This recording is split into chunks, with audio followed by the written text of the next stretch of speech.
What's up, viewers, subscribers, and agents alike? Welcome to your boy Enlightened Luciferian Prince's channel. Once again, we are sponsored by $0 So if indeed you have this app or you don't have this app, please go to the Play Store. It's called $0. In other words, it is a demonetized channel app coming live at you. EST. I'm just kidding. Don't go looking at the Play Store. Ain't no such thing as called no $0 app. I'm just making a joke for my last video. Long story short, people, if you're watching this video around children, please remove them from your immediate vicinity because my videos are not for children. Now, I kind of had to tweak this video setup because it's pretty high, and if I do adjust the camera, you might not see top of my head, but that's not important. That's neither here nor there. I work on it one day. Right now, it is what it is. We're still in the studio. Here we go, people. If you watch this video around children, please remove them. It is what it is. Let's go. I wanted to touch on this topic for quite some time. In all seriousness now, but I wanted to touch on this topic because I know a lot of y'all have friends, family, relatives, even some of y'all might even have lovers in there. But I wanted to talk about courts are contractual. Now, I know I did put videos in my segments that said courts by contract, and I explained to you that courts are contractual, but I wanted to get into the explanation of that. As opposed to the general overview, and now we're going to talk about what the underlying element to these contractual courts are. These contractual courts are, as the title of this video is, it's going to be called Admiralty Maritime. Now, we can look at what Admiralty is. If you look at the word Admiralty and you look at Black's Law Dictionary, you fundamentally find out the definition of what Admiralty is. Admiralty, by definition, it means that these rules that are promulgated in court or by state legislature or whatever, if you would like to think of any word that would resonate with the word admiralty, it means subjugation to royalty, right? Now, courts are a financial branch, or also known as the third branch of government. As executive deals with finances, legislative deals with finances, the judiciary deals with finances too. Now, because of the system of checks and balances that has been introduced through the formal indoctrination public school system, all three branches of government are relegated in finance. So admiralty law is nothing more than courts fundamentally executing contractual obligations to the population of people, whether you believe it or not. Every court case, whether it is from a traffic ticket all the way through child support, all the way up into criminal, is commercial in nature. Admiralty laws are laws that deal with administration. So whenever you hear the administration of justice, it's not talking about justice being dealt on a fair and equitable basis. Although equity and the intent and the charge have all been molded together through a series of court decisions that have totally made it virtually easier for courts to operate. In the year 1938, there was a case called Erie Railroad versus Tompkins, which then, after that case was decided, all of the top-ranking attorneys and all of the top-ranking judges, because they had to get the ones at the top, that had to be able to trickle the influence down to the lower courts. Right? So basically they said, hey, these rules that are now about to be implemented, which in the time of 1938, the Administrative Procedures Act wasn't passed in 1946. So it took a little bit of time to put the kegs, work the kinks out the system and put the kegs of, vitriol into the system to make it work in order for it to disperse contracts to the populace of people. But I'm going ahead of myself. Well, basically they said that because the United States declared bankruptcy in the year 1933, they knew that the court system in and of itself would be affected by this bankruptcy because, as I said before, the judiciary is a financial branch of government. Yes, people, it is. Trust me, every time you go, you're always reaching for your wallet or your purse. Tell me I'm lying. But anyway, they told all the top judges and all the top administrators at the time, who then became administrators, hey, these are admiralty courts, but you can call it whatever you want, but just don't call it admiralty. Now, most of the time, we know these as statutory courts. So these statutory courts are now operating in commerce. They're operating under the law merchant. So in order for any contract to be valid in Admiralty court, and for those who are paying close attention and not just looking at this as entertainment, follow what I'm getting ready to say.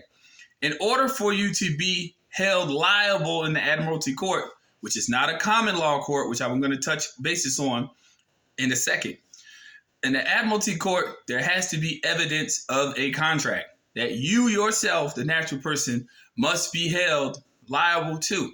We're not talking about the charge, which you may get blinded by because that's what they present before you, which is nothing more than an accusation or a claim. We're talking about an actual international contract that you are liable for. Okay? So when you understand what I just said, that must be placed into evidence. What would then be placed into evidence if you were paying attention to what I was just saying?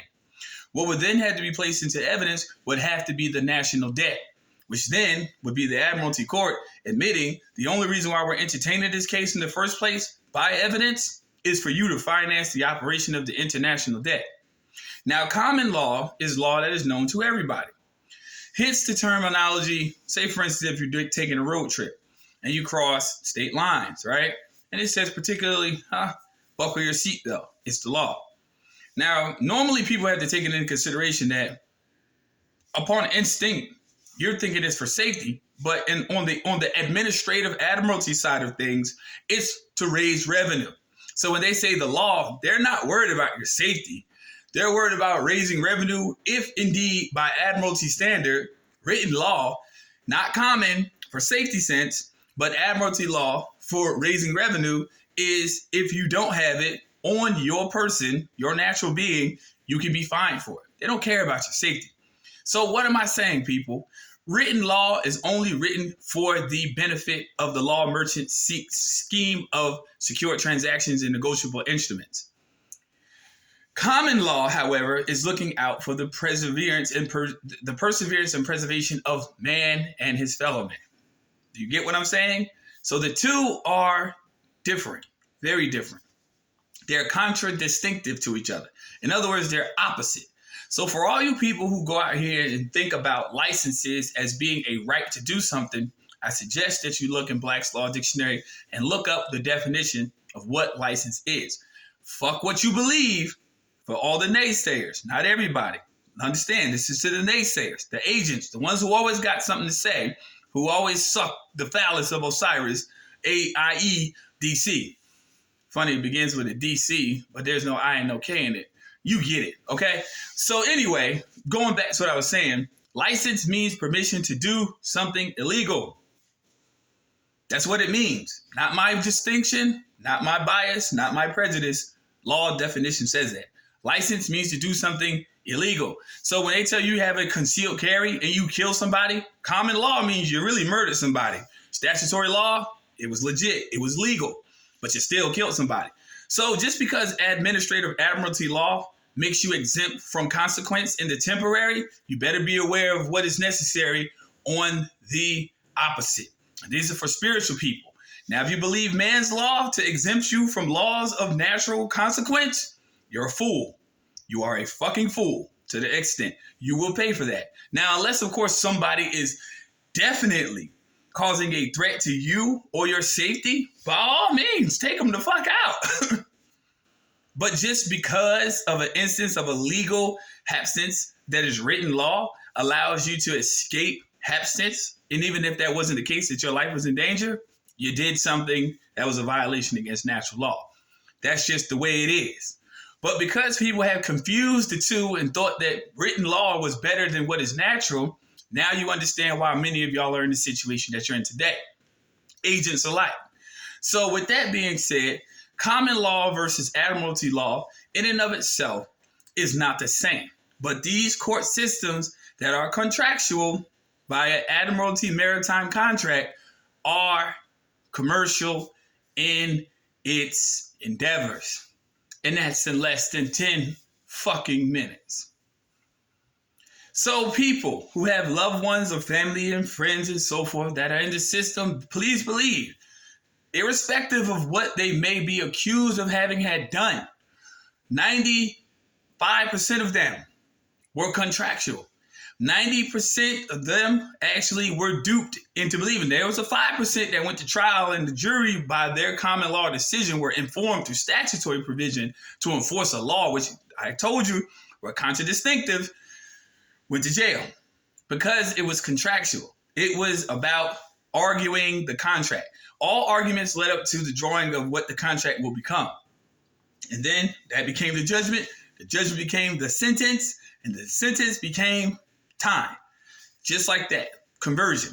Simple as that. Look up conversion in Black's Law Dictionary. Do not take my word for it. It is what it is. But now you really look at it for what it's worth. So when you go into these instances, you have to realize that it is not your job to sit here and try to order any administrator or any judge or whatever to do their job or follow the law. Trust me, they are. But remember, you must be as wise as serpents and as harmless as doves. So ask a lot of questions. See, when you ask questions about Admiralty, you don't have to raise issues about jurisdiction. You don't have to raise issues about jurisdiction because there is no jurisdictional issue where the international contract is absent. There is no issue. So when you ask, where is the international contract, this then puts them in a judicial position and not an administrative one, because administrative goes by statute.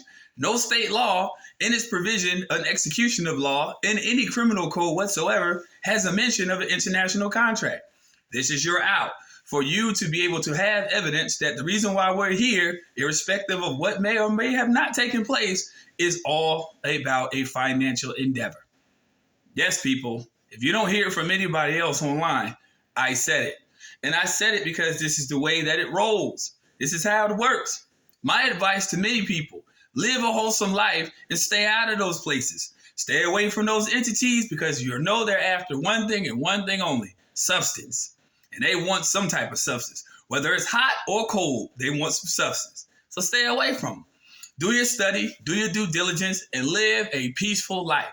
No, I'm not sitting out here spewing government rhetoric before anyone gets it misconstrued. I encourage wholesome living and to stay away from a predatory beast system. That's what I encourage on my channel. Whether the delivery is taken warmly or not, I could give a fuck less. But I'm not allowing nobody to misconstrue my words. Let's get that straight on my channel. So with that being said, you never argue. You just are a creditor. And for those people who are secure party creditors, you should already know what I'm going to say next. We don't argue. We just discharge. It's just that simple when the process is done correctly, because we know that it all relegates itself back to the United Nations. It all relegates itself back to its ties through the treaty it made with the United States Corporation in 1947. We know that it ties down to the states being incorporated into doing commerce. We know that it all ties into being incorporated with the hospital and city and state birth certificate. We know it all incorporates into that now. So why are we still facing the same problems? Because we just don't know how to connect the dots. All my contact information is in the video comment section. I leave it in the video description, but some people don't know how to access it, so I leave it in the comment section. It is what it is. Serious inquiries only. It's your boy, Enlightened Luciferian Prince, coming at y'all once again. Peace, light, love. Hope you interpreted the message. Hope you do your due diligence and study and keep yourself out of trouble. Trouble that means commercial trouble, not just what you may think of the commonality sense that people say what it is. Be safe. Stay aware. Peace. Light. Stay tuned for the next upload. Agents, man, fuck y'all. Y'all already know what it is. Take care. Stay tuned.